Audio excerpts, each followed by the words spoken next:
कि DEd first year के chapter first paper का चैप्टर 1 जो हम दिव्यांगताओं को समझने जो है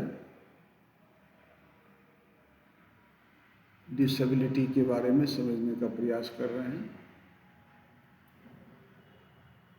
और उसको अंडरस्टैंडिंग टू द डिसेबिलिटी, उसमें हम लोगों ने आरपीडी एक्ट के तहत जो 21 प्रकार की दिव्यांगता है उसको हम लोग 5 श्रेणी में 21 प्रकार को 5 श्रेणी में बताया और फिजिकल डिसेबिलिटी के अंतर्गत हम लोग जो है अलग अलग तरह की दिव्यांगता पढ़ रहे हैं। और डेफ ब्लाइंड एक पार्ट है जिसको मल्टीपल डिसेबिलिटी बोला जाता है, उसको भी जानना जरूरी है कि डेफ ब्लाइंड होता क्या है। इसको बोलते हैं बहरा अंधापन। एक व्यक्ति की महत्वपूर्ण श्रवण और दृश्य दोनों का दो क्या होता है, डेफ और ब्लाइंड दोनों है, तो दोहरी संवेदी क्षति होता है ना। यह पूर्ण बहरापन या पूर्ण अंधापन हो ऐसा नहीं है, लेकिन उसको थोड़ा सा कम सुनाई देता है, कम दिखाई देता है, तो दोनों को डेफ ब्लाइंड कहते हैं। ठीक है। या पूरी तरह से संभव है कोई व्यक्ति उपयोगी दृष्टि या श्रवण बनाए रखेगा, हालांकि संयोजन में दूर की इंद्रियों की ये क्षति बच्चे में गंभीर विकास संबंधी देरी के कारण बनता है। इससे क्या होगा, संज्ञानात्मक विकास, सामाजिक विकास, बातचीत और भाषा कौशल का अधिग्रहण, अभिन्यास एक्सप्रेशन, अभिविन्यास का होता है एक्सप्रेशन, और गतिशीलता को प्रभावित करती है। क्या होता है, दृश्य और श्रवण क्षति का संयोजन इतना गंभीर और विकासात्मक जो वो आदमी सुने नहीं और देख भी नहीं पाए, यह जो है सीखने की ज़रूरतों को कारण बहुत प्रभावित करता है। क्योंकि जो डेफ और ब्लाइंड है यह दृष्टि और श्रवण के संवर्ती क्षतियों को परिणाम स्वरूप उनकी अद्वितीय शैक्षिक आवश्यकताओं को संबोधित करने की पूरा सहायता आवश्यकता होगी। जो बधिर और अंध है उसके लिए क्या होगा, उसको विशेष रूप से उसको 1:1 में जो है उसको देख रेख करने की स्पेशल एजुकेशन की ज़रूरत होगी। किसी बधिर नेत्रहीन बच्चे को अंधा और बहरा नहीं समझा जा सकता, ना ही बहरा अंधा भी समझा जा सकता। जनसंख्या में इस विषम समूह को संदर्भित करने के लिए अतीत में विभिन्न शब्दों का उपयोग किया गया। पहले बहरा अंधा या बहरा अंधा शब्द का उपयोग किया, हालांकि इस विश्वास को ध्यान में रखा गया कि ये अलग तरह की जो है दिव्यांगता है, ये मल्टीपल डिसेबिलिटी है और इसमें एक विकासात्मक अवधारणा है जो बहरेपन के कारण होने वाली दिव्यांगता की प्रकृति और सीमा को समझने में मदद करती है। क्योंकि हम जो कुछ सीखते हैं उनका 95% हमारी आँखों और कानों के माध्यम से आता है। ठीक है। तो बहरेपन के कारण बातचीत, गतिशीलता और जानकारी पहुँचने में कठिनाई होती है। तो क्या है, डेफ ब्लाइंड को क्या है, टोटल 4 समूह में बांटा गया है। पहला समूह क्या है, जो जन्मजात बहरे और अंधे होते हैं। ठीक है। जब माँ या अन्य बातों के अलावा गर्भावस्था के दौरान रूबेला जर्मन खसरा के संपर्क में आई हो। दूसरा होता है जो जन्म से बहरे थे और फिर बाद में दृष्टि चली गई। यह अक्सर जो है असर सिंड्रोम के कारण होता है, बहरापन जिसके बाद रेटिनाइटिस पिगमेंटासा, सुरंग दृष्टि के कारण दृष्टि में कमी आती है। और एक होता है जो लोग अंधे पैदा हुए और उसके सुनने की क्षमता चली गई। फिर क्या है, साहसिक बहरापन बुढ़ापे के परिणाम से या जीवन के बाद में दुर्घटना के कारण आता है। तो ये अलग अलग तरह के 4 समूह जो है में आता है। उसका परिभाषा डेफ ब्लाइंड का किस तरह है उसको भी जानना जरूरी है। बधिर अंधता है ना, बहरा वर्ड जो है सही नहीं है, बधिर इसको यूज करना सही रहेगा। बहरा को हम लोग चेंज कर देते हैं बधिर में, ये वर्ड सही नहीं है। हम लोग सॉफ्ट वर्ड का इस्तेमाल कर सकते हैं। देखिए जहाँ जहाँ बधिर है उसको हम लोग रिप्लेस करेंगे बहरा को बधिर में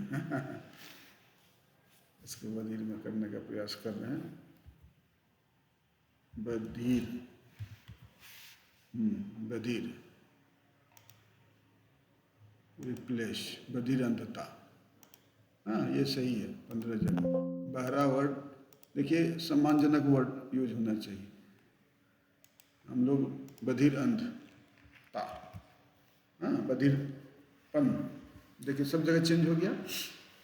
ठीक है, तो बधिर अंधता का जो परिभाषा है, बधिर अंधता कम या कोई उपयोगी दृष्टि या श्रवण न होने की स्थिति में जब बधिर शब्द के साथ होता है। इसे इंगित करने के लिए बड़े अक्षरों में लिखा जा सकता है। एक संस्कृति है, कुछ लोग डेफ ब्लाइंड वर्तनी पसंद करते हैं। सबसे प्रसिद्ध बधिर अंध व्यक्ति लेखक जानते ही हेलन केलर। हेलन केलर थे जो बधिर और अंध दोनों थी, ये जानना जरूरी है। बड़ा एग्जाम्पल, बेस्ट एग्जाम्पल है। बधिर अंध लोगों का अनुभव उन लोगों से काफ़ी अलग होता है जो सिर्फ अंधे या बहर होते हैं। बहरेपन की संघीय परिभाषा यूएसएस अमेरिका में दिया गया था।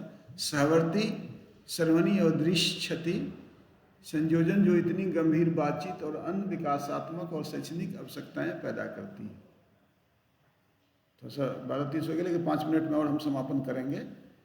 तो उसे केवल बहरेपन या बच्चों के अंधेपन वाले बच्चों के कार्यक्रम में विशेष शिक्षा में समायोजित नहीं किया जा सकता है, या ठीक है, ये अलग है। तो हम इंडिया के बारे में ज़्यादा जाने, इंडिया के बारे में हम इसको ज़्यादा जानेंगे।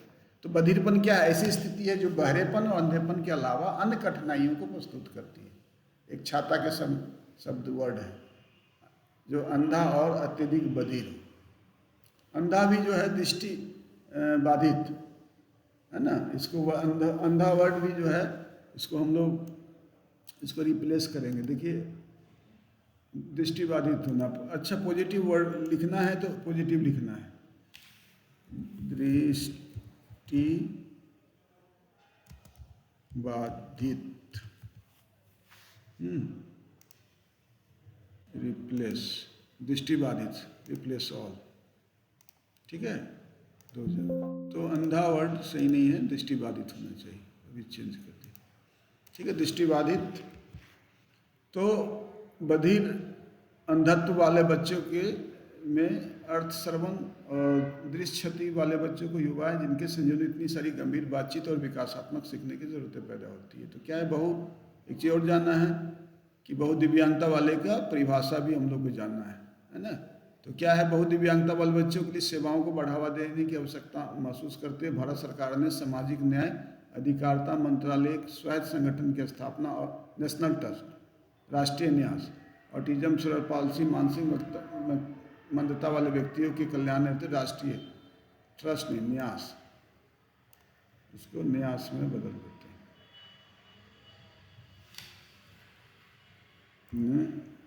न्यास, राष्ट्रीय न्यास इसको बोला गया, की गई थी दिव्यांगता अधिनियम 1999, जो उसके अधिनियम 44 में मल्टीपल डिजेबिलिटी की बात की गई, जिसको नेशनल ट्रस्ट होता है। बहुत दिव्यांगता की परिभाषा ऐसा दिया गया है कि अलग अलग जगह अलग अलग दिया गया। हम लोग 2016 में जो बधिरता की परिभाषा दी गई है उसके हिसाब से हम लोग को बताना है ना। तो बहुत दिव्यांगता का तर्क 2 या 2 से अधिक दिव्यांगता अक्षम करने वाली स्थितियों को संयोजन, जिससे बच्चे की बातचीत, गतिशीलता और दिन प्रतिदिन कार्यों के प्रदर्शन को प्रभाव पड़ता है। हम कह सकते हैं कि जिस तरह हर बच्चा अलग होता है उसी तरह मल्टीपल एमडी मतलब मल्टीपल डिसेबिलिटी से पीड़ित बच्चे अलग होते हैं। हालांकि कुछ चीज़ इन जो बच्चों को समान है, क्या ये बच्चे सर्वांगीण विकास को प्रभावित करते हैं। दुनिया भर के साथ बातचीत सबसे बुरी तरह प्रभावित हुआ है। पर्यावरण के साथ बातचीत करने का अक्सर बहुत सीमित हो जाते हैं। वातावरण में घूमने की क्षमता प्रतिबंधित हो जाती है। रोज़मर्रा की साधारण गतिविधि जैसे शर्ट पहनना, दरवाज़ा खोलना, नियमित मदद की ज़रूरत होती है, बैठने के लिए कुर्सी ढूंढना वगैरह। तो बहुत दिव्यांगता कुछ उदाहरण है। बधिर, दृष्टिबाधित प्लस श्रवणबाधित, दृष्टि क्षति, श्रवण क्षति, मानसिक मंदता, ये भी हो सकता है।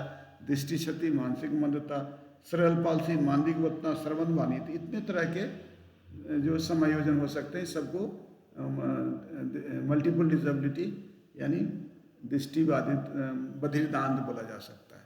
ये भी ऐसा है कि संभावित अनेक दिव्यांगता श्रेणी संयोजन को देखते हुए बहुत दिव्यांगता पदनाम में लक्षणों की एक विशेष श्रृंखला शामिल है। हालांकि दिव्यांग बच्चों के लिए राष्ट्रीय प्रसार केंद्र आमतौर पर NIHCHCY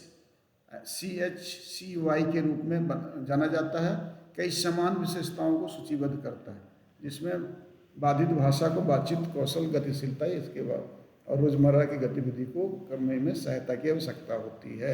हाइड्रोसेफेलस भी जो होता है, मस्तिष्क में पानी भर जाने के कारण भी इस तरह की दिव्यांगता हो सकती है। तो बधिर अंधता की परिभाषा अभी RPWD एक्ट में इसको जानना जरूरी है, जिसमें लिखा हुआ है बधिर अंधता एक ऐसी स्थिति है जिसमें व्यक्ति में श्रवण और दृष्टि दोनों में समवर्ती क्षति होती है, जिससे उसकी शैक्षणिक और विकासात्मक आवश्यकता इतनी विशिष्ट हो जाती है कि उन्हें केवल दृष्टिबाधिता या श्रवण बाधिता की विशेष शिक्षाओं सेवाओं से पूरा नहीं किया जा सकता है। यानी इसके लक्षण जो है अलग अलग दिए हुए हैं, इस लक्षण को जानना जरूरी है। और बधिर अंधता के प्रकार भी दिया हुआ है, मैंने पहले भी चर्चा किया था कि जन्मजात बधिर अंध होते हैं, दूसरा होता है पक्ष प्रारंभिक बधिर में होते पहले सुनने फिर देखने की क्षति के बाद में दूसरी इंद्रिय क्षति हो जाना, अधिग्रहित बाधा जो जीवन के किसी और समय में ओल्ड एज होने के कारण जो हो सकता है। तो RPWD एक्ट में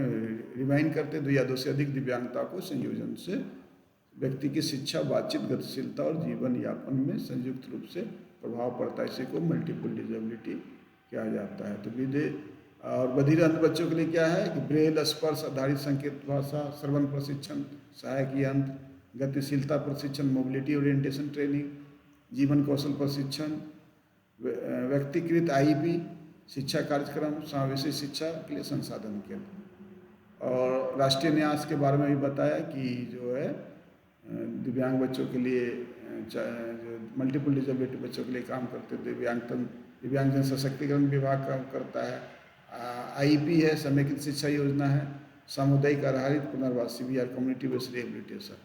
ठीक है, तो इन बच्चों के लिए क्या है कि चुनौती क्या है और उसका समाधान क्या है। संप्रेषण की बाधा है, स्पर्श की आधारित भाषा या श्रवण यंत्र, शिक्षक प्रशिक्षण की कमी, विशेष शिक्षा प्रशिक्षण के कार्यक्रम, सामाजिक भेदभाव हैं, ये अपने से भी लिख सकते हैं। तो हेलन केलर जो है विश्व के सबसे प्रसिद्ध बधिर अंध व्यक्ति थे, जिसको आप एग्जाम्पल दे सकते हैं। तो इसका स्मरणीय पॉइंट है जो ऑलरेडी आपको हम लोग इसको डाल देंगे और बाद में क्या है। तो हम लोग ने इसको पूरा पढ़ा है। अभी आपको क्वेश्चन दे देंगे और इस क्वेश्चन को आपको लिखना है चैप्टर 2 का। अभी हम आपको ग्रुप में डाल देते हैं इस क्वेश्चन को, फिर जो है लॉन्ग टाइप क्वेश्चन का भी आपको देते हैं और आपको खुद करना है। ठीक है, ये आपको खुद का पहला वाला मैंने करके दिया था, अब आपको जो हमने दिया है उसके आधार पर आप कीजिए, और नहीं होगा तो फिर हम आपको बताएंगे।